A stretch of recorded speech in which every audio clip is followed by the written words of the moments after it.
I want to welcome our guest teacher this morning, Richard Kaufman. I think Richard is a known friend to most of us. And yet I want to briefly remind you a bit about Richard. He's a retired book review editor of the Christian Century. And he had previously served as an editor at Mennonite Publishing House and Christianity Today.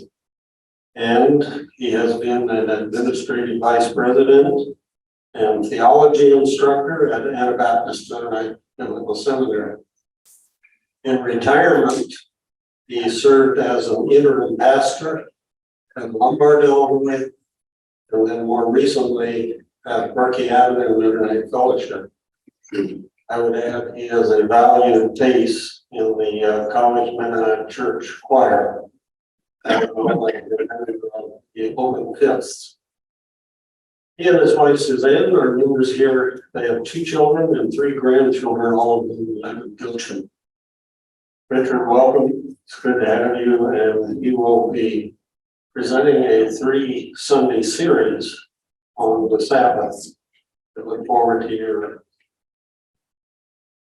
insights. Welcome, Richard.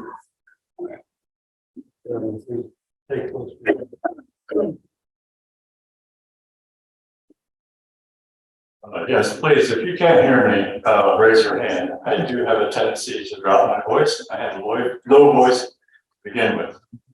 So I'm just going to ride John's coattails here a bit. Since you mentioned the open fists, next Sunday afternoon, we're having a concert at 2 o'clock at Assembly Mennonite Church. So you are all invited to come to that. That's actually our first concert during this school year. It sounds like a strange time, but we have to squeeze our concert in between their morning and their evening services. The evening people need to sit up fairly early.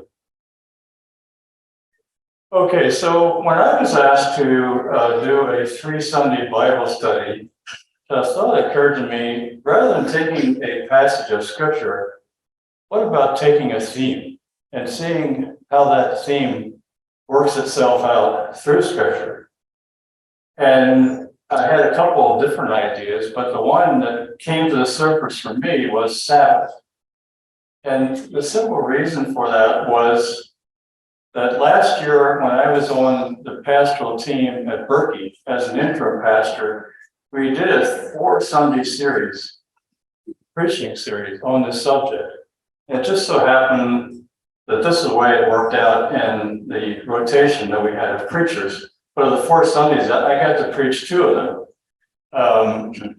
But even though I got to preach 2 of them and work on 2 different texts, I just felt like I was kind of scratching the surface on this topic. And then the other thing is I've become aware of, and Eric just pointed out to me, there was an opinion piece in the New York Times on January 4 by Judith Shulevitz, and I'll be talking about her a little bit later. But the subject of Sabbath seems to have bubbled to the surface in our culture and in the church too. And later I will be handing out a small bibliography. But there have been quite a few books published on Sabbath by mostly Christian, but in Judith Shulevitz's case, by a Jew. So there's seemingly renewed interest in this topic. And we can have some discussion later about why that might be so. I wanted to say something to Dan. Dan, I hope you have a cup of coffee. So we've been meaning to get together for coffee and it hasn't happened. Maybe this is our time. So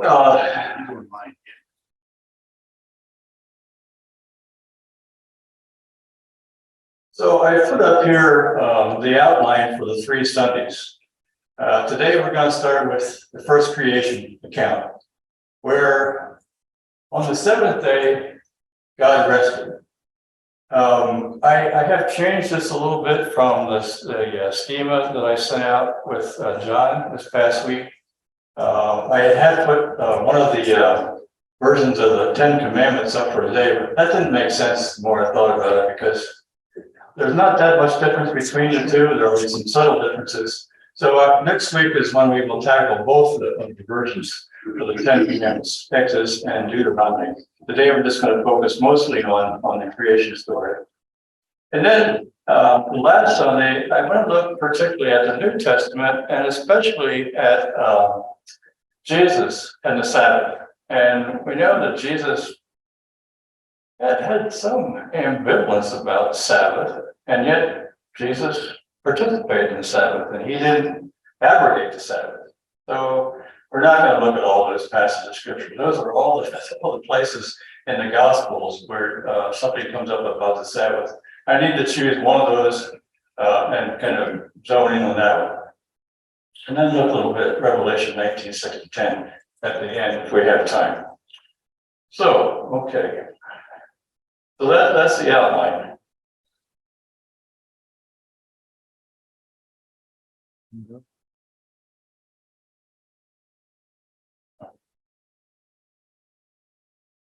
There we go. Okay, so this is the primary text that I want us to look at this morning. Thus, the heavens and the earth were finished, and all their multitude. And on the seventh day, God finished the work that he had done, and he rested on the seventh day from all the work that he had done. So God blessed the seventh day and hallowed it, because on it, God rested from all the work that he had done in creation.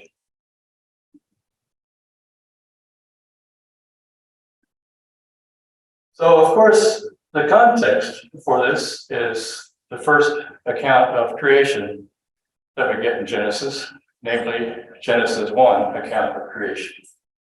And just a couple of things by way of background. First of all, we Christians have often been taught and assumed that creation was out of nothing, that God created out of nothing whatsoever. But that's not what Genesis actually said. There was a formless void there. One Jewish scholar translates that welter and waste. Maybe some of you remember that the sermon that Phil preached a number of years ago, and he talked about Tahu Bohogu, and he drove a car for a while that had a bumper sticker on the back.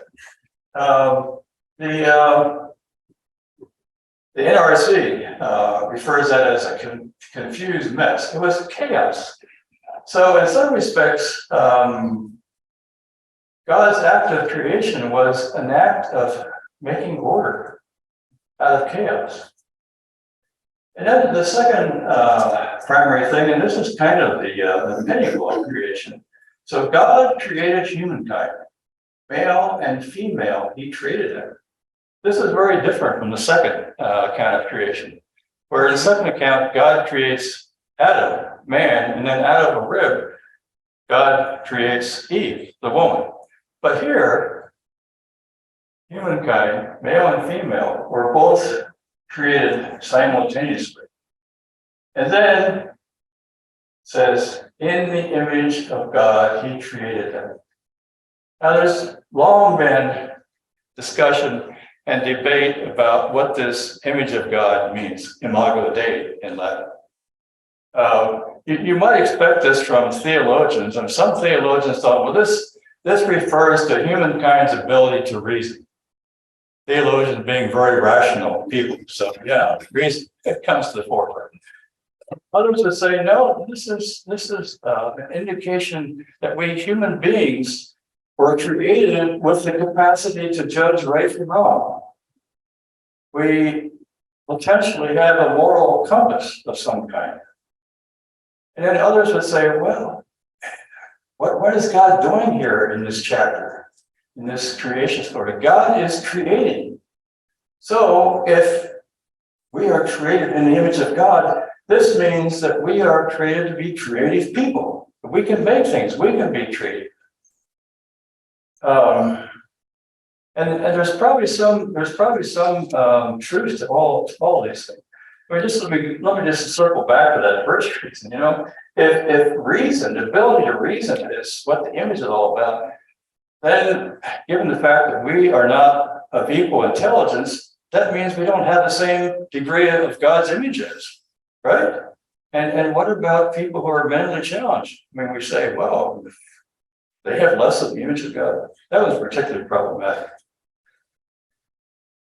But I think where I come out on this one is that God created us with a capacity for being in relationship. We are in relationship with God. We are in relationship with each other. That, I think, is what the image of God comes down to, finally. And we can assume then that when we are being in community with each other, male and female, we are reflecting the image of God, right?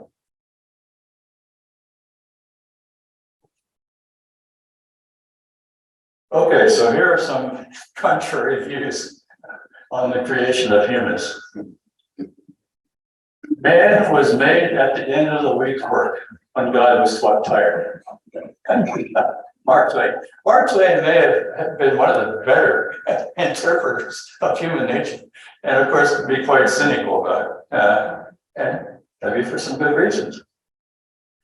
But then a Jewish writer says the Torah, that is the first 5 books of the Bible, suggests that perhaps God saved the best for last.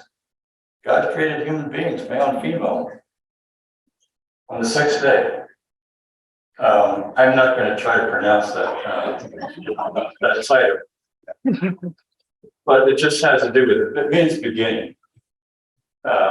It's the first 6 chapters of Genesis. That's what it refers to. And the latter is really, I think, the prevailing view of both Jews and Christians. That we believe that the creation of human beings is indeed the pinnacle of creation. Now, I find this fascinating, and I'm not going to spend a lot of time with this, but I ask the question: are humans the pinnacle of creation, or is the Sabbath the pinnacle of the 7 days, the pinnacle of the 7-day cycle? And the way I kind of split the pie here is I say, okay, humans are the pinnacle of creation, and the 7th day is the culmination of creation. But if you just take a quick look over there at the left-hand column, you have to start at the bottom. So day 1, place created. Day 2, separating of the waters from land and plants. Day 3, land and plants are created. Then back over here, sun, moon, and stars. Day 4. Day 5, fish and birds. Then land animals, human. Now look across each one of this. See the parallelisms? Bottom row, light. Second one has to do with creation of fish, and the waters are separated. In the top, the creation of things that populate the earth, both land, plants, and animals and humans.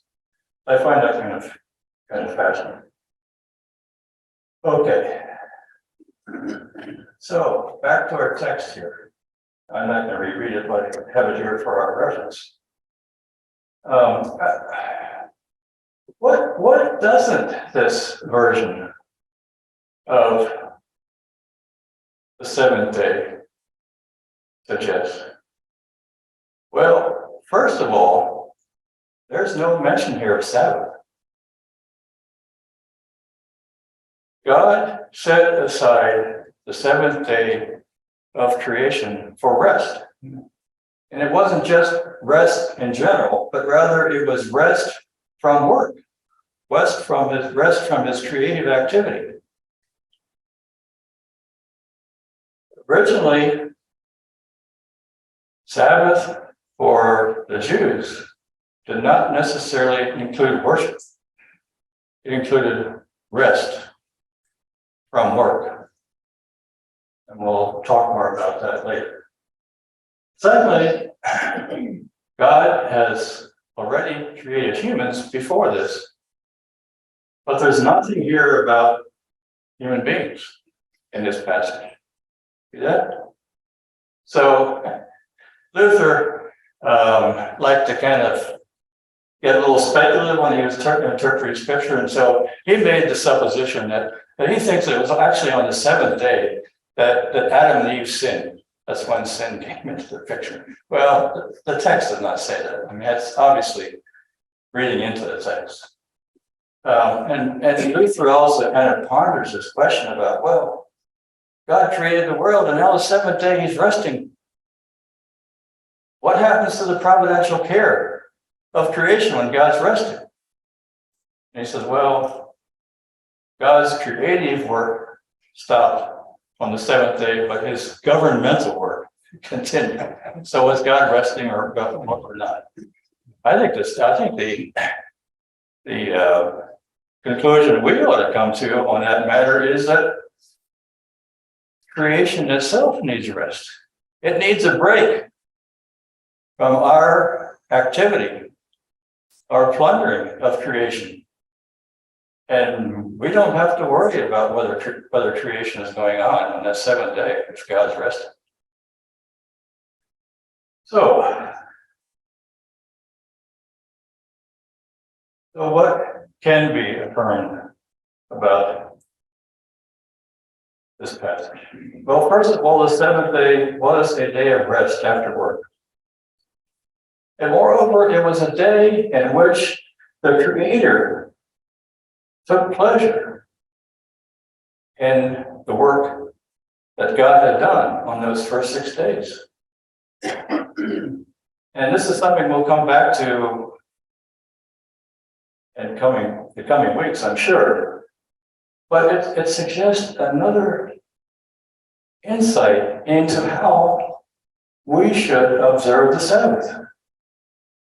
It's a day for not plundering creation, but it's a day for taking delight in creation. After we had this series at Berkeley Avenue, I just thought, how am I going to take Sabbath more seriously? I was really convicted about this.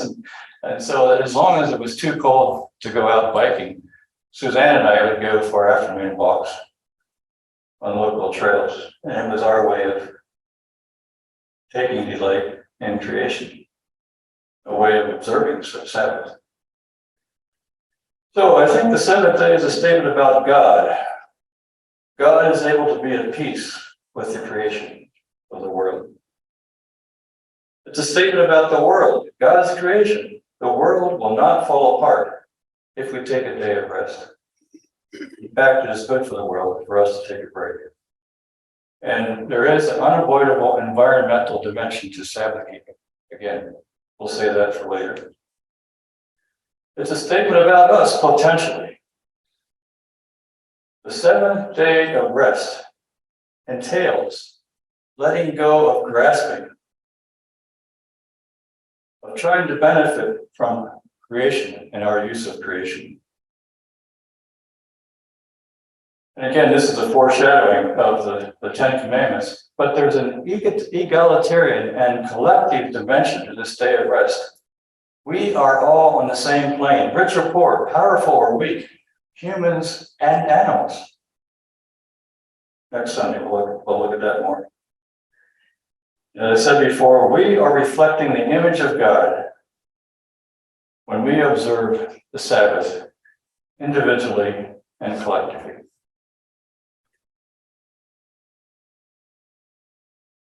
Now, one of the convictions that I have been coming to rather late in life, I must admit, is that the more Jewish our interpretations are of Scripture, the more closer we are getting to the reality of the situation. So I rarely do sermon preparation anymore without checking some Jewish sources. And of course, the Jews have had this centuries-long practice of maintaining the Sabbath. So we have a lot to learn from the Jewish community. So I just want to point out a number of things. So, okay, this book up here is Sabbath by Abraham Joshua Heschel. You all know who Heschel was? Yeah, okay. He was a patriot of Martin Luther King. He marched in Alabama with King and others. He was a highly revered person. And yet he was one of those prophetic persons who was kind of on the edge of his own community. So he taught at a Jewish theological seminary in New York, and he was marginalized there. They didn't let him preach very often in Sabbath. I mean, it was just awful, a case of a prophet not being without honor in his own home community. His daughter, who teaches at Dartmouth, teaches religion, she told me one time, she said, when I was growing up, my dad subscribed to the Christian Century. And she said, when I was a teenager, I read it too. Oh, wow, that was me. Okay, so he's one of my sources, but not my own source, only source. So although there's no worship connected with this passage of scripture from Genesis 2, there's no Sabbath specifically mentioned, the Jewish community has incorporated that very text that we have for today as our main text into their Sabbath liturgy. It's part of the prayer that they read Friday evening before they bless the wine, before they have their first meal. Then it comes up later also in their services in the synagogue. Heschel says that for the Jewish community, time is sacred. Material things aren't sacred. Time is sacred. So God created all of creation. At the end of each day, God said, and that was good. But God did not say that was holy. What was holy was the setting aside. And that's what holy means, actually, to set aside for a special purpose. Set aside the seventh day. That's what holy is. And Heschel makes a very good observation that for the Jewish community, time is sacred, but especially the seventh day, when God rested, and we are also called to rest. It was a day set aside for rest, and for us to recalibrate our relationship both with God and the world of work. To put work in its rightful place. Necessary, but not absolute. Heschel says we might be able to conquer space, but we can't conquer time. And time will conquer us. So to say that the Sabbath is holy or hallowed time, to say it's set aside for a special purpose, for rest, first of all, cessation of productive activity. And the Sabbath is a sign of the covenant God made with the Hebrew people. Keeping the Sabbath reminds them of that covenant relationship they have with God. And here's what I find really intriguing. Heschel called the Sabbath a cathedral in time. I don't know why he used the word cathedral, because that's a Christian term. He being Jewish, he could have said a synagogue in time. But this became ever more important after the destruction of the temple in Jerusalem in AD 7. They didn't have that central place for Jews to come together and worship. And increasingly, the written text of the Bible that they had and their observance of that seventh day of Sabbath, that was where it came to meet God. Esther also says that Sabbath is not just a day of rest. It's also a day of joy, peace, and harmony. He said it's a sin to be sad on Sabbath. And by the way, in the Jewish communities, married couples are encouraged to have sexual relations on the Sabbath, even though so many other things are ruled out.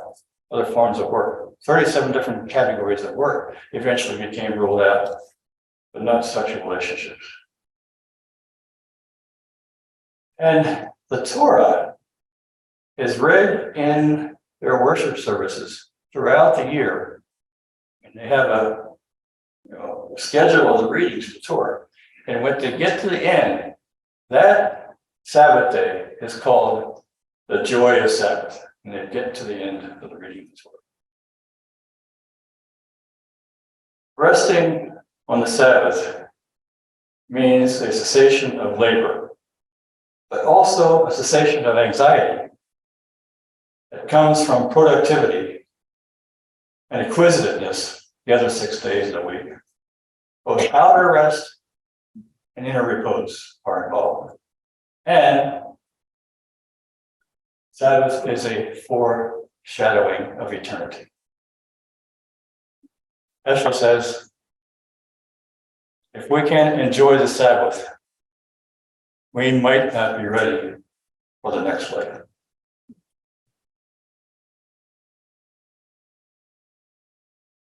How long do we go down? 16 and a half minutes. Okay, so I'm going to wrap up soon so we have time for discussion, okay? So we all know that Jews celebrate Sabbath starting with sundown on Friday night up through sundown of Saturday night. And sometimes I think maybe we ought to do that as Christians. I know some Christians actually do it, some individual Christians do. They start at dusk Saturday night to prepare themselves for worship the next day. My sister doesn't remember this, but I thought I heard that my great grandmother did that. She would just stop any kind of productive work at dusk on Saturday and wouldn't pick up with it. I think what I thought she did was make food ahead of time. Maybe it could just be warmed up Sunday. Anyway. And by the way, it's the Jewish practice of Sabbath that has given us the 7-day week. And it's the one division of time that's not dependent upon the moon or the sun. It's dependent upon this rhythm for the Jewish community. 6 days of work, 1 day off for rest and for worship. Okay, I want to quickly go on so we have time. Yeah, if you're interested in this, I was amazed. Last Tuesday, Ezra Klein, who does a podcast for the New York Times called The Ezra Klein Show, did a podcast on the Sabbath, in which he interviewed this Judah Shulevitz that I mentioned earlier. So you can just Google that and you'll find it. But if you Google it, you can also find a transcript of it. So you don't even need to listen to it. You can just read the thing. And then you might also find the article on January 4th that Herb pointed out to us. Okay, this ending with some posts. Just as Israel has kept Shabbat, the Sabbath, so Shabbat has kept Israel. It's from Shabbat that they get their sense of identity of who they are, where they belong.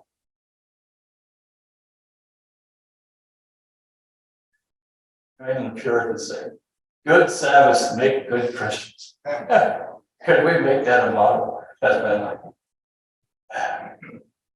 And then a quote from Nasidas Shulevitz. Jewish law is like musical notation. It gives meaning to the stuff of life by regulating it in time. The Sabbath is its most sacred ritual.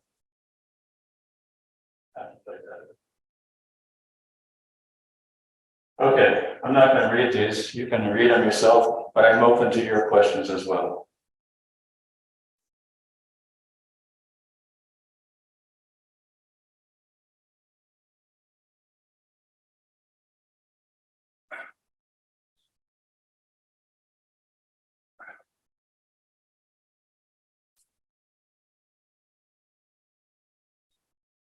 How are you thinking?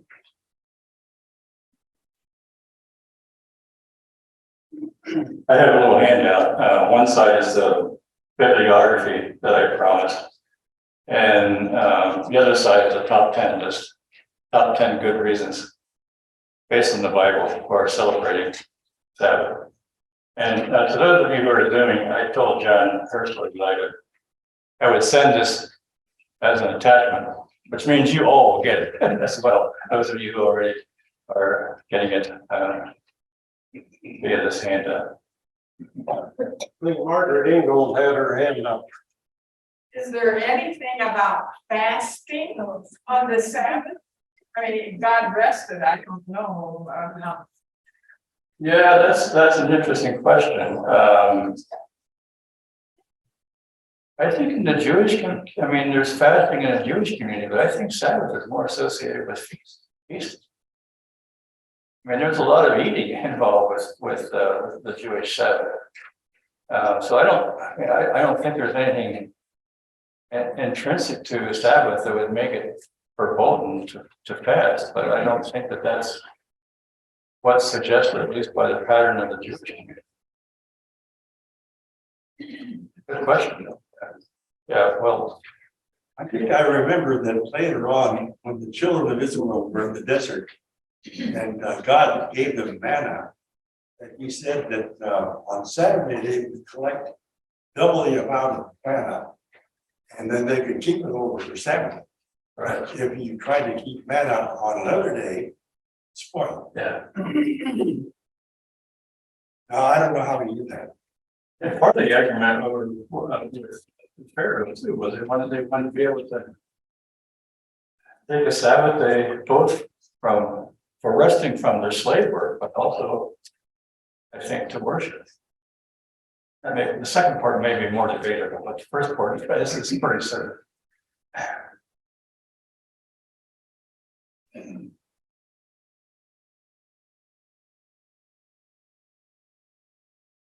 So I thought, Dale, this was a throwaway question, I think. I mean, it was an aside to me last Sunday.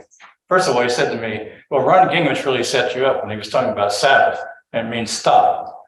Well, yeah, it technically means stop, but it's more loaded than that. It means stop from your work and take delight in your work. But you said, Ron set me up well, which he did. And then you said, well, you know, is there some special meaning or application of Sabbath to us at this stage of our lives? Is there something like late stage Sabbath?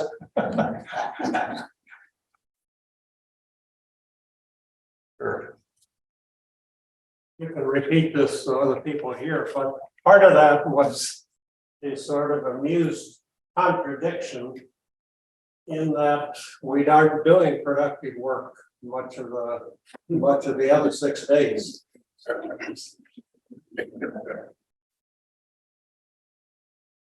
Part of it was musing on the fact that my day previously had felt like I wasn't very productive at all. And so do I really need to rest on Sunday if I haven't been productive on Wednesday and Thursday, right? So part of it was musing about that, and then you took it and turned it back on me very seriously. So thank you for reflecting. Herb has a question. You haven't told us which day of the week is actually the Sabbath.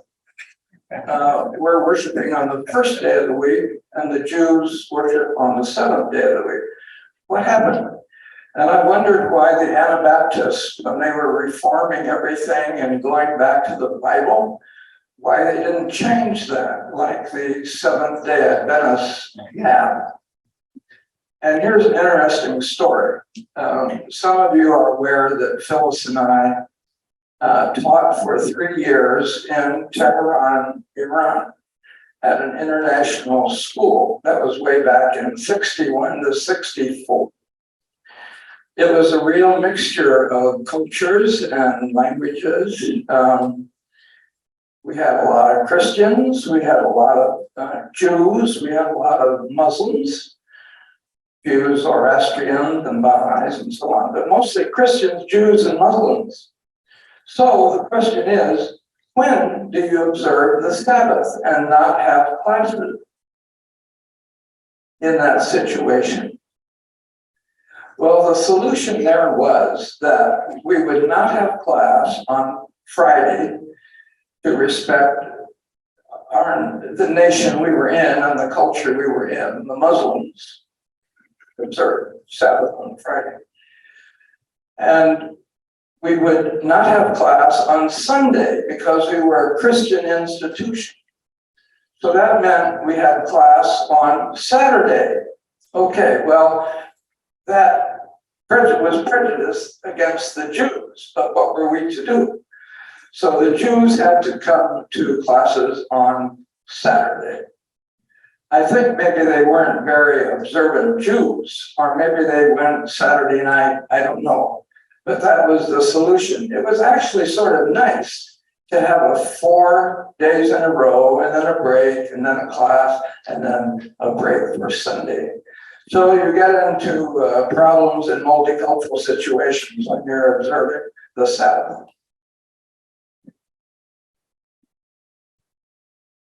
Yeah, interesting dilemma in a multicultural setting.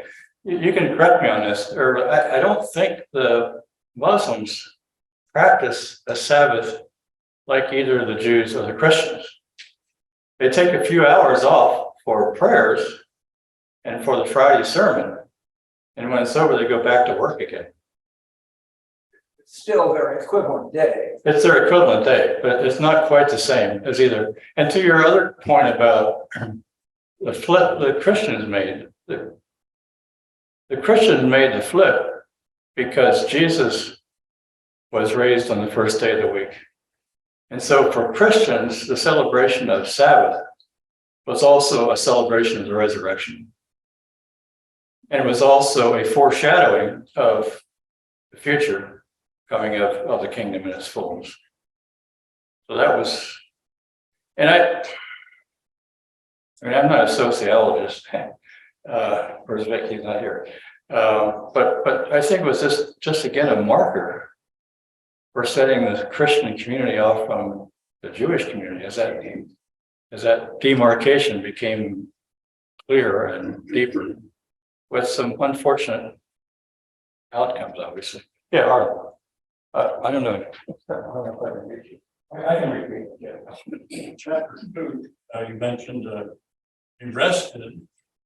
And chapter 3 says, and then also he sanctified the Sabbath. Maybe you'll go into this later, but what did he do to sanctify it? Well, Repeat the question. okay. Arlen said that in chapter 2, it says that he rested, but then he also sanctified. What did he do to sanctify? Well, good question. I guess I would say it was his example. By taking that rest, that day of rest, and setting it aside as a day of rest. Does that, you look a little skeptical. Come back and. Again said he did it because he rested. Come with the back. Yeah. June, I guess I'll have to repeat you. One of the first things that came to my mind is what did God do on the 8th day? Yeah. I don't like the idea of God taking a day off. And we talk about God is all the time, and so is God still practicing the Sabbath, or what does it mean for God to do Sabbath? Okay, so June asked the question, if God took the 7th day off, what did God do on the 8th day? Or says God goes back to work. Well, if everything had been created and it was okay to take a day off, did God go back? What's the work?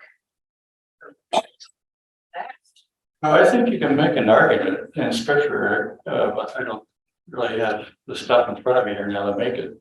To say that creation wasn't a once and done thing, that there was ongoing act of creation on God's part. I mean, that comes out in some of the Psalms.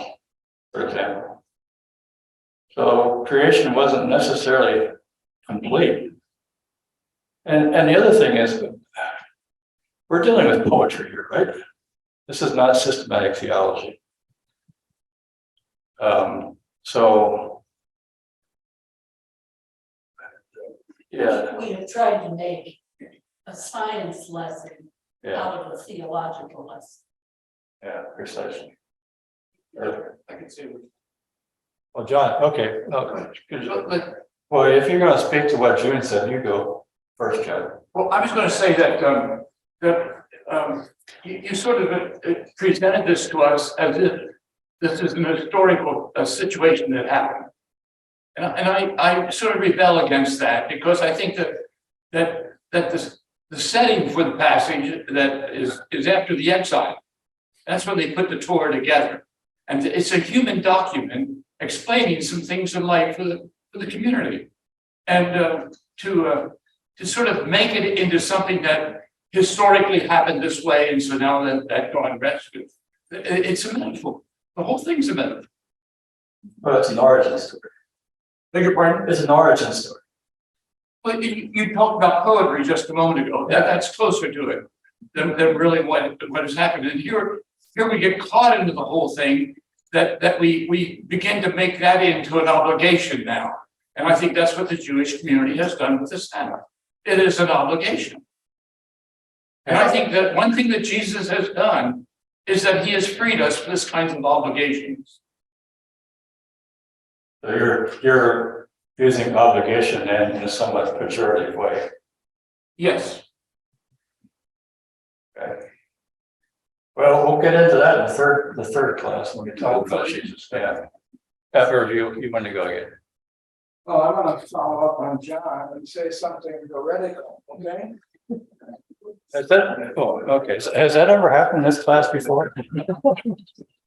This is a legend. It's an origin story, an etiological legend, coined after the fact. The Jews practiced a day off every 7 days. And the children asked, why do we do this? And so they made up, or they passed on a story to justify their day off by saying that, well, when God created the world, he took a day off. So it's a explanation after the fact of already observing that custom. The Bible is full of legendary material, not literal. And we get into a lot of trouble when we take the text literally. And that would be one way of getting God off the hook for taking a day off, June, right? I didn't know where to say that. Well, you're very nearly going to force me into giving my lecture on post-critical thinking. You people are all captive to the era in which you were trained. I don't have any problem with calling this legend. I don't have a problem with calling this myth. That doesn't mean it's not true. This is what I would call sapiential writing. What sapiential means. Wisdom. This is wisdom literature here. There's a lot of wisdom here. Legends are And we organize, we ignore it at our own peril. I think if we don't take it seriously. Yeah. Okay, June, and then Dell's putting that. Well, another interpretation of this Genesis story is that every religion, major ancient religion, had a creation story. And this one differs in that the God of the Jewish tradition, in this story, their God creates the other culture's gods. Sometimes, in some places, Ray, the sun, was the god. And in this story, our God creates their God. or the Leviathan or the might have been. And so that's why I say, you know, it's a theological document. Science. Yeah, I don't have any problem with what any of you said on that matter, John, June, or her. I. Yes, Bill. That makes sense if you're talking about the sun god or the sea god or whatever, but I don't see how that would apply to Buddhism or Hinduism. I don't see any way the Christian creation story creates those. But those are new religions from when this was.